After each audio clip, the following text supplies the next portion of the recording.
Hey guys, what's up? It's River, and today we're looking at the Canon T7i. This is kind of like the little brother to the Canon 80D, and kind of like the smarter, cuter, more attractive brother to the Canon T7. This is the Canon T7i. It's got some really interesting features, and a few things that I personally felt the Canon T7 was lacking. So let's do an in-depth review and check out exactly who this camera is for and what it can do for you. So first things first, this camera has a 24.2 megapixel sensor, which is the same sensor you find in popular cameras like the Canon 80D, the SL2, and the M6. And it's paired with the Digic 7 processor. Basically what that means is you get an amazing image and really good image processing, and it'll give you nifty features like better frame rates, better noise performance, having touchscreen, and better autofocus. This camera comes with 14-bit RAW, which gives you a ton of flexibility in post. You'll really be able to push and pull your image, really do some crazy edits, really be able to change the colors. And this camera will not let you down. If you're looking to do travel photography, studio photography, or just like some personal work, this camera would be perfect for a beginner shooter or an intermediate shooter. Also guys, I just wanted to quickly show this to you guys. This is a camera that's less than $1,000, and this is how fast it shoots. I know, right? Like for less than $1,000, this is not bad for a sports photography camera. I can't imagine you shooting like professional NBA games with this, but if you just want to start making stuff, this is a pretty decent option. As for video, this camera does 60 frames per second, 30 frames per second, and 23 frames per second at full HD. You get a gorgeous image, and if you're looking to do a bit of cinematic work or travel work, this camera would be perfect. One thing that I do wish this camera had, and I have this complaint about most Canon cameras, is that I wish it came with some kind of cinema profile or like a log image, just so you could get a little bit more dynamic range, and it would just be that much easier to color with in post. Don't get me wrong, this camera does have really good grading options. You can really do some amazing cinematic stuff with this, but it would just be that much easier, and it would be that much easier to take over to a professional environment. And for both photos and videos, you benefit from that great Canon look. It's a classic look, and if you don't know what it is, it's basically defined by really good skin tones. Everyone looks really attractive. Everyone's skin looks really pleasing. And as for colors, everything looks properly and deeply saturated. The blues look really rich. The reds and orange look really rich. And everything kind of has like just like this ethereal glow to it that's like very classic, very like trendy. It's very good for Instagram. It's just like a look that Canon's done for almost 20 years now. And it's just become like a standard look that everyone loves. A lot of you have seen our recent review of the Canon T7. And one of the things that I said that camera lacked was the articulating screen. Thankfully, this camera actually has the articulating screen and has a touchscreen, thanks to the higher end Digic 7 processor. I know it may not seem like much, but having an articulating screen is super convenient, and it's kind of a game changer. When you're taking photos, you don't always have to hold the camera right up at eye level to see exactly what you're shooting. You don't have to put your eye through the eye hole to see what you're getting. It's really nice to just be able to hold the camera at hip level, turn the screen down, and be like, okay, that's what I'm getting. Cool, I like that shot. And especially if you're doing videos, having an articulating screen is so key. When you're shooting, you're always going up and down, all these weird angles, and just being able to like see what you're doing, what you're getting conveniently is really helpful. Because of the articulating screen, it's just really easy to turn this camera around and just point it at yourself and talk to it.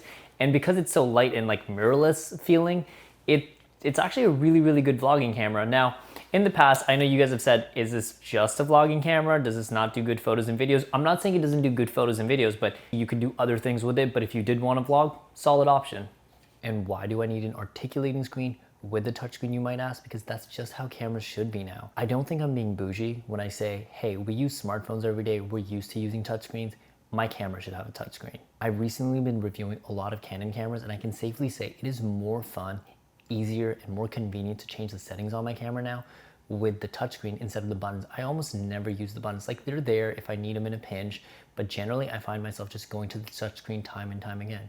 Also, I previously mentioned the autofocus in this camera. One of the things that I love about having a touchscreen in this camera is that I can actually track focus and change my focus just by touching the touchscreen. So if you don't want to fiddle around with your lens, you can literally touch different objects on your touchscreen and it will pull focus for you in a really seamless way where it feels like a real person rather than like a computer. And speaking of things that I like about this camera is super tiny. I recently reviewed the Canon 80D last week, and putting this camera side by side that camera, this camera is super tiny and super light.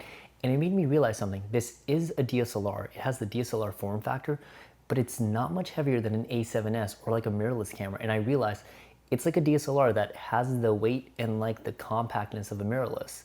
As for the build quality of this camera, it feels pretty robust. Like playing with the hinge and the articulating screen, I don't feel like I need to be gentle with it and like clicking the buttons and all that. I really feel like this camera is gonna hold up. This camera is gonna do what I need it to do. But the one thing that I do kind of wish that was different about this camera is I wish that the plastic wasn't so soft. If I touch the plastic, I feel like anything will just scuff it up and like leave a tear in it.